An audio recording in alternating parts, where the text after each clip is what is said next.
Hi hello viewers, నేను మీ మేరు రాజేష్. ప్రస్తుతం మెదక్ జిల్లా మాసాయిపేట మండల కేంద్రంలో విచ్చలవిడిగా మట్టి దంద జరుగుతున్నా కానీ పట్టించుకునే ప్రభుత్వ అధికారులే లేకుండా పోయారు. అయితే దానిపైన ఈరోజు ఆంధ్రజ్యోతిలో ఒక కథనం వచ్చింది, చూసే ప్రయత్నం చేద్దాం.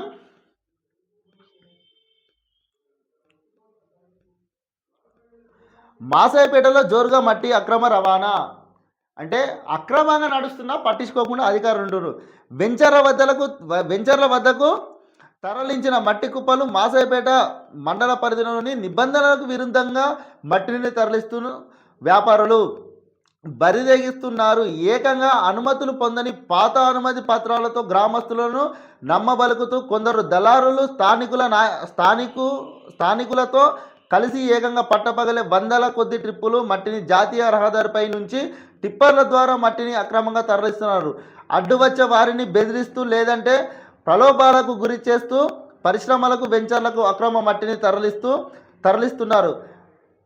మాసాయిపేట మండలంలోని రామంతపూర్, లింగారెడ్డిపేట, బొమ్మారం, నాగసానిపల్లి, కొప్పలపల్లి, మాసాయిపేట, చెట్లతిమ్మాయిపల్లి గ్రామాల నుంచి ప్రతిరోజు రాత్రి సమయంలో భారీ ఎత్తున టిప్పర్లు, ట్రాక్టర్ల ద్వారా అక్రమంగా కొందరు వ్యాపారులు భారీ ఎత్తున మట్టి తరలిస్తున్నారు. రామంతపూర్, చెట్లతిమ్మాయిపల్లి, కొప్పలపల్లి, అచ్చంపేట గ్రామాల నుంచి కొందరు బడా వ్యాపారులు బహిరంగ పట్టపగలే భారీ యంత్రాల ద్వారా మట్టిని తవ్వేస్తూ పలువురు అధికారుల అండతో మట్టి వ్యాపారం కొనసాగిస్తున్నారని ఆరోపణలు వెలువెత్తుతున్నాయి. మట్టి అక్రమ రవాణాను అడ్డుకోవాల్సిన ఆయా శాఖల అధికారులు సరైన సిబ్బంది లేక మట్టి రవాణాను పూర్తిగా కట్టడి చేయలేకపోతున్నామని గమనార్హం. అంటే మాసాయిపేట మండల కేంద్రంలో విచ్చలవిడిగా మట్టి దందా నడుస్తున్నా కానీ కొన్ని ఆయా మాసాయిపేట మండల కేంద్రంలోని చుట్టుపక్కల గ్రామాలలో అసలు పట్టించుకునే అధికారులు లేరు. ఆ శాఖలకు సంబంధించిన అధికారులు లేరని చెప్పి దాన్ని గమనార్హంగా, అంటే ఇట్లా పట్టించుకోవడం లేదు అంటే వీళ్ళకి ఏ విధంగా మామూలు అందుతున్నాయి, ఏ రకంగా ఎంతగానో మామూలు అందితే పట్టించుకోవడం. పట్టపాగలు ఎవరైనా అడిగితే వాళ్ళని బెదిరిస్తురట, ప్రలోభాలకు గురి చేస్తురట. అంటే అడిగినందుకు ఇట్లా చేస్తారా, బెదిరిస్తారా? అసలు అధికారులు ఉన్నా లేనట్టే అయిపోతుంది. ఎందుకోసం?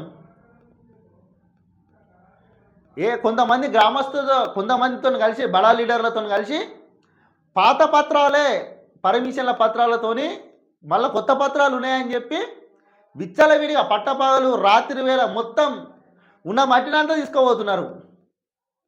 కానీ ఈడ కూడా పట్టించుకుంటలేడు.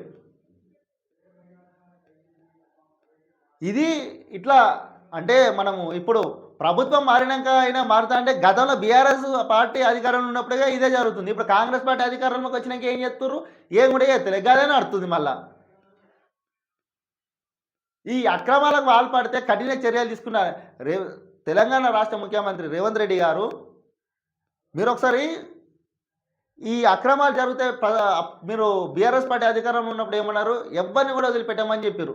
ఇప్పుడు ఈ మెదక్ జిల్లా మాసాయిపేట మండల కేంద్రంలో ఉన్న అధికారులను సస్పెండ్ చేయరు. ఫస్ట్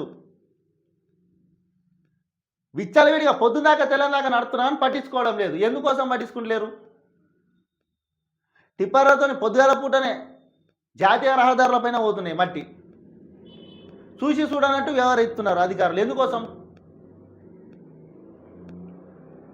వీళ్ళ మీద కఠిన చర్యలు తీసుకొని వీళ్ళని సస్పెండ్ చేసే ప్రయత్నం చేయండి. గతంలో పాలించిన దానికి మీరు పాలించిన దానికి కూడా తేడా ఉండాలంటే ఏదైనా చర్యలు తీసుకోవాలి. గతంలో గిట్లనే నడిచింది, ఎవరు పట్టించుకోలేరు. ఇప్పుడు గిట్లనే నడిస్తే మీ ప్రభుత్వం కూడా గంతే.